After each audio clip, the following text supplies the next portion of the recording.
শুভ নববর্ষ বন্ধুরা। আজ আমি নিয়ে চলে এসেছি নববর্ষ স্পেশাল একটা গামছা জুয়েলারি। চলো, সবার আগেই একটা মাউন্ট বোর্ডকে রাউন্ড শেপে কেটে নিয়ে তার গায়ে আমি একটা গামছার কাপড় লাগিয়ে নিয়েছি, আর সাইড থেকে দিয়ে নিয়েছি একটা হোয়াইট কালারের পমপম চেন। এবার মাঝখানে দিয়ে নিলাম একটা মিরর, আর চার সাইড দিলাম চারটে কড়ি। এবারে নিচের দিকে লাগিয়ে নিচ্ছি কিছু ঝুমঝুমি। আমি যতক্ষণ ঝুমঝুমি লাগাচ্ছি, তোমরা ততক্ষণ আমার চ্যানেলটিকে কিন্তু সাবস্ক্রাইব করে নাও। পাশে থাকা নোটিফিকেশান বেলটি অন করতে একদমই ভুলো না, যাতে আমি নতুন কোনো ভিডিও নিয়ে আসলেই সবার আগেই তোমাদের কাছে পৌঁছায়।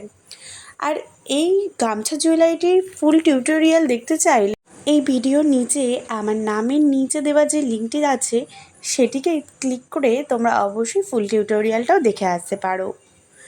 এবার আমি এখানে তৈরি করে নিচ্ছি একটা ছোট্ট দুটো গামছার ইয়াররিংস। মাঝখানে বসিয়ে নিয়েছি কড়ি, আর নিচের দিকে দিয়ে নিয়েছি ছোট্ট ঝুমঝুমি। ব্যাস, এখানে রেডি হয়ে গেল আমার এই গামছার জুয়েলারিটি। এটা কিন্তু নববর্ষের জন্য একদমই পারফেক্ট। তোমাদের এই গামছার জুয়েলারিটি কেমন লাগলো অবশ্যই কিন্তু আমাকে কমেন্ট করে জানাতে একদমই ভুলো না। এটা আমি তোমাদেরকে পরে দেখিয়ে দিচ্ছি। আর যারা চ্যানেলে নতুন অবশ্যই কিন্তু চ্যানেলটিকে সাবস্ক্রাইব করে নিও। টাটা।